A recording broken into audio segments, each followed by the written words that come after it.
Salam Bapak Ibu dan saudara-saudara yang terkasih dalam nama Tuhan Yesus. Kita akan membaca firman Tuhan dari Markus pasal 3 ayat 31 sampai ayat 35. Demikian firman Tuhan. Lalu datanglah ibu dan saudara-saudara Yesus. Sementara mereka berdiri di luar, mereka menyuruh orang memanggil dia. Ada orang banyak duduk mengelilingi dia, mereka berkata kepadanya, "Lihatlah, ibumu dan saudara-saudaramu ada di luar dan mencari engkau." Jawab Yesus kepada mereka, "Siapa ibuku dan siapa saudara-saudaraku?" Ia melihat kepada orang-orang yang duduk di sekelilingnya itu dan berkata, "Inilah ibuku dan saudara-saudaraku. Siapa saja yang melakukan kehendak Allah, dialah saudaraku laki-laki, saudaraku perempuan, dan ibuku." Bapak Ibu Saudara yang terkasih di dalam nama Tuhan Yesus, di dalam pengajaran Yesus ini kita mendapatkan satu pemahaman tentang konsep keluarga kerajaan Allah sebagaimana yang diajarkan oleh Tuhan Yesus. Biasanya kalau kita berpikir tentang keluarga, maka kita berpikir tentang silsilah. Dan itu ditentukan oleh hubungan darah. Kita dikatakan keluarga A karena kita adalah terhubung secara biologis dengan mereka di dalam keluarga A tersebut. Misalnya keluarga saya adalah keluarga Zega, maka itu adalah identifikasi terhadap keluarga saya secara keseluruhan. Maka saya layak disebut sebagai keluarga dari Zega tersebut oleh karena faktor darah dan daging, keturunan secara lahiriah. Namun ketika kita membaca apa yang diajarkan oleh Tuhan Yesus di sini, ada satu konsep yang berbeda pada waktu kita berbicara tentang keluarga Allah. Nah, di dalam ayat yang kita baca ini, itu berbicara tentang pada waktu Yesus sedang bersama-sama dengan murid-muridnya dan orang banyak.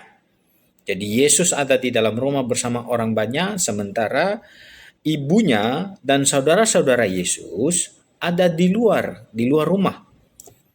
Lalu mereka mengatakan kepadanya, "Lihatlah, ibumu dan saudara-saudaramu ada di luar dan mencari engkau." Mereka sedang mencari Yesus.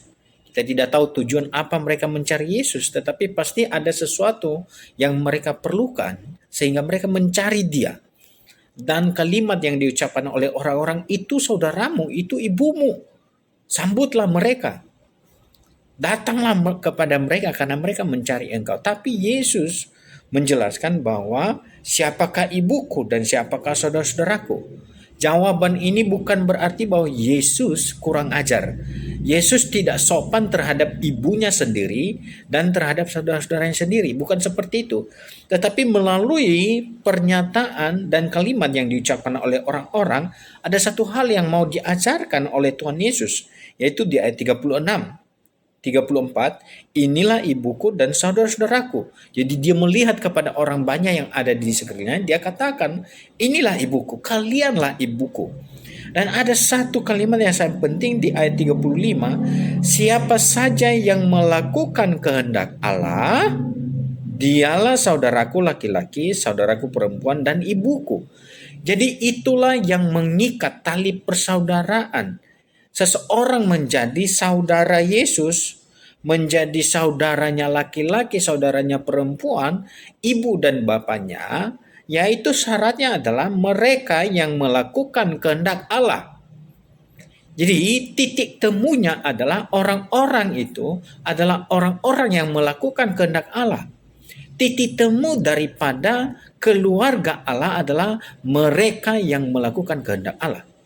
Kalau kita ada di satu titik yang sama, maka berarti itu menunjukkan bahwa kita berada sebelumnya di titik yang berbeda. Dan kita adalah orang-orang yang berasal dari latar belakang berbeda, berasal dari situasi keluarga yang berbeda, tetapi titik temu kita ada di dalam Kristus.